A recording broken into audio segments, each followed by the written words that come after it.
मित्रांनो नमस्कार. उद्या मैदान होतं आहे आणि त्या मैदानामध्ये उद्या सगळे जे आहेत ते पैरे सगळे फिक्स झालेले आहेत आणि बकासूरचा पैरा अजूनपर्यंत फिक्स कुणालाच काय समजलं नाही. प्रत्येकजण अंदाज सांगतो आहे. अगदी मी सुद्धा अंदाजच सांगितलेला होता, कारण की कसं होतं आहे उगीच काही सांगण्यात अर्थ नाही आहे. शेवटी तो देव आहे त्या बैलगाडा शर्यत क्षेत्रातील.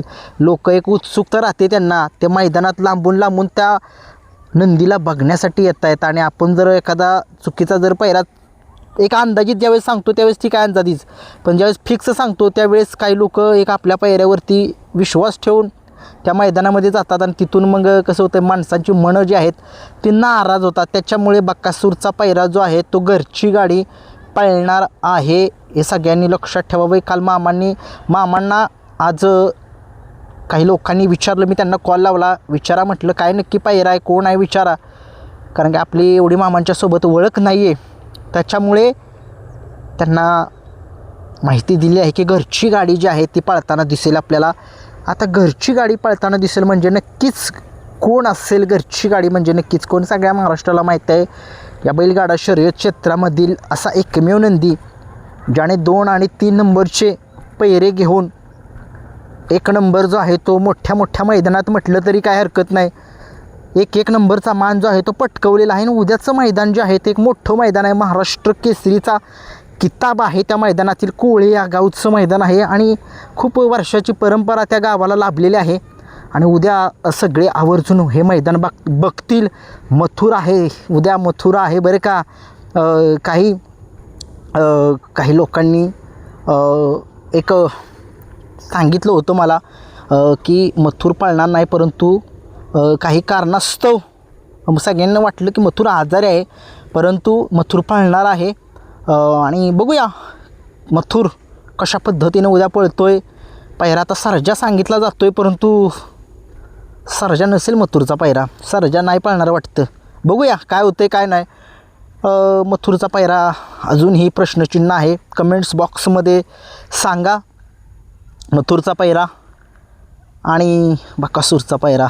सगळ्या महाराष्ट्राला उत्सुकता त्या बकासूरच्या पैऱ्याची. कोण आहे बकासूरचा पैरा, कोण असेल, घरचे नंदी कोण आहेत. आता घरचा साज म्हणजे एकतर महाराज बकासूर ही जोडी पाळताना दिसेल, महाराज वादळ ही सुद्धा जोडी पळू शकेल, परंतु बकासूरसोबत आपल्याला बघायचे. वादळ नाही, मला नाही वाटत की वादळ बकासूरसोबत पळेल. आयला पळली का नाही गाडी हे अजून मला काही एवढं आठवत नाही, पण कमेंट्स बॉक्समध्ये सांगा. बकासूरचा पैरा या दोघांच्यामधील सम्राट नसेल, तिघांच्यापैकी घरची गाडी कोण असेल, किंवा अजून एक घरची गाडी म्हणजे घरची गाडी एक अजून एक गहानंदकरांची घरची गाडी.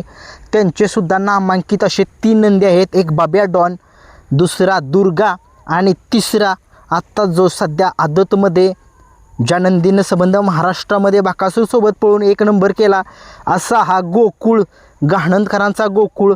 आता सगळे म्हणतील आदतमधलं वासरू आहे, ही कसं काय पळू शकेल काय सांगू शकत नाही. सचिन लक्ष आहे, दोघांनी दाखवून दिलं आहे काय मैदानामध्ये काय कशा पद्धतीनं पळायचं असतं. ओपनच्या मैदानामध्ये आदतने धुमाकूळ घातलेला होता आणि तशाच पद्धतीनं गोकुळसुद्धा पळू शकतो बरं का. बकासूरचा पैरा जो आहे तो दुर्गा, एक चांगला नंदी आहे, सगळ्या महाराष्ट्राला माहीत आहे, तो सुद्धा चांगल्या पद्धतीनं पळतो. फिक्स कुणीच समजू नका, घरची गाडी पळणार आहे आपल्या म्हटल्यानंतरनं कसं होतं, पहिलं मी सांगायचो एक अंदाजित काय, मग अंदाजित फिक्स पायरा सांगायचो आणि मैदानामध्ये गेल्यानंतर तिसराच पायरा निघायचा. त्याच्यामुळे कसं होतं आहे, अगोदरच मी सगळ्यांना एक विनंती करतो की घरची गाडी म्हटल्यानंतर आता ह्या घरच्या नंदींच्या पैकीच एक असेल. फिक्स कोण सांगू शकणार नाही, कारण की कसं होतं आहे फिक्स सांगून उगीच लोकांची मनं दुखतात, लोक खूप आपल्यावरती विश्वास ठेवतात, त्याच्यामुळे उगीच काही सांगण्यात अर्थ नाही आहे. त्याच्यामुळे उद्या बकासूर आपल्याला महाराज सोबत पळताना दिसेल किंवा वादळसोबत पळताना दिसेल. या दोघांच्यामधील जर पैरा नाही झाला तर दुर्गा गहानंदकरांचा, नाहीतर बाब्या डॉन, नाहीतर तो गोकुळ, या तिघांच्यापैकी आपल्याला बकासूर पळताना दिसेल. आणि उद्या मैदान जे आहे ते सज्ज झालेले आहे. आज संध्याकाळी मैदानाचे लाईव्ह लॉट जे आहेत ते सगळ्यांना बघायला मिळतील. आता लाईव्ह लॉट कोणत्या चॅनलवरती आहे आता एवढं मला काय माहीत नाही, मला वाटते P3 लाईव्हवरती असतील किंवा पित्री लाईव्हवरतीच असतील, कारण की त्यांनी त्यांच्या गावचं मैदान आहे, त्याच्यामुळे त्यांच्याच चॅनलवरती असेल. आपल्या गणेश सरांच्या चॅनलवरती जर असेल तर बघूया, दोघांच्यापैकी एकच चॅनलवरती आपल्याला लाईव्ह लॉट दिसतील. उद्याच्या मैदानामध्ये सगळे नंदी येणार आहेत. बाकी सगळ्या नंदींना खूप साऱ्या शुभेच्छा. धन्यवाद.